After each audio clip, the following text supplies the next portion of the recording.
עבדים היינו, אתה בני חורין, בני חורין.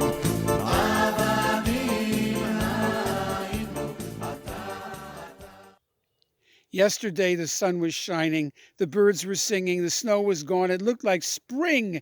And I said to myself, okay, I'm going to film my Passover video tomorrow. I wake up today to this. Well, it's Minnesota, what can you expect? But I'm going to go ahead and film it anyway.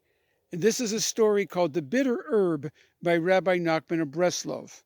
Now, if you read the original story in a book called Rabbi Nachman's Stories, it's very short. It's one page, no details, almost like somebody's lecture notes, which it might well have been because Reb Nosson, who was his disciple, wrote down a lot of these stories from memory and often did just give the outline.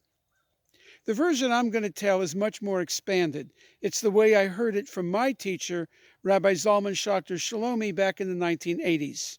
And so here we go with The Bitter Herb. There were two homeless guys, a Jew and a non-Jew, traveling together back in the old country in Eastern Europe, and they got to talking about when and how to get the best handouts. Now, the non-Jewish guy said, well, Christmas is a really good time to get good handouts because people go door to door and they sing songs and they'll give you a drink and maybe they'll give you some candy and some cookies and maybe even invite you in for a meal.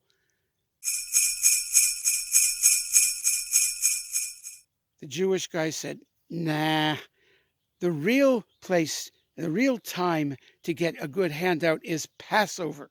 It says right in the liturgy, let all who are hungry come and eat. And so let's go and try that because Passover is only a couple of weeks away. 4 cups of wine, 4 cups of wine. To rejoice and celebrate, we have 4 cups of wine. Now, in those days, you couldn't just bring some non-Jewish guy to the Seder because there were spies. The Russian government was after everybody. Anybody could be a spy. So unless somebody really was vouched for by somebody else, a stranger just walking in, they might be a little suspicious. And so the Jewish guy said, look, you'll have to pass for a Jew. And, well, you do speak German, but that's really not Yiddish. So why don't you pretend that you're mute, that you don't talk, that you don't hear? And that way they won't expect you to say anything and just follow and do what everybody else does. And he gave him the basic outline of the service. So they went to the synagogue, and the Jewish guy goes up to the rabbi and says, you know me, I'm a poor guy, I'm going to eat with the friends I usually go to. But my friend here, he's really suffers, he can't hear, he can't speak. So, he should really go to a really good Seder. And the rabbi points out to, let's say, Mr. Silverman over in the corner and says, go ask him. He always has a good feast and he always is willing to take in guests. And so the non-Jewish guy goes one way and the Jewish guy goes the other way.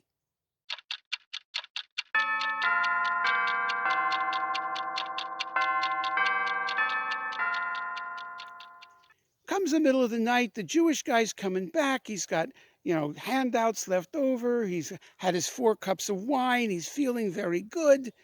And he walks into the homeless shelter where they were staying, and he sees his friend sitting there, stone cold sober, and says, what's wrong? What happened? Didn't you get a feast? Didn't you get any wine? The guy goes, you Jews, you call that a feast? That was no feast. So tell me what happened, says the Jew. Well, I went in and I did everything you said, and we sat down and we had a cup of wine, and well, that tasted pretty good, and I hadn't anything to eat all day, so I was feeling pretty happy.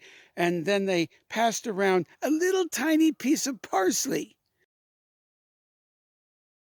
And then everybody talked and talked and talked and talked and talked and talked, and finally, comes along the matzah. They passed this matzah down the table, and it was like hem-stitched cardboard. It tasted, well, there's nothing to it. Well, I said to myself, the next thing that comes down that table, I'm going to take a big handful. So here comes something, I couldn't tell, some ground up stuff. I grabbed a big handful of that. I put that in my mouth, and out my ears came flames. It was like raging hot. I ran out the door and said, these Jews, they're crazy, they're crazy, they're crazy. "Ah," said the Jewish guy, "I forgot to tell you about the bitter herb. That's the horseradish. First, you eat the bitter herb, and then they serve the feast."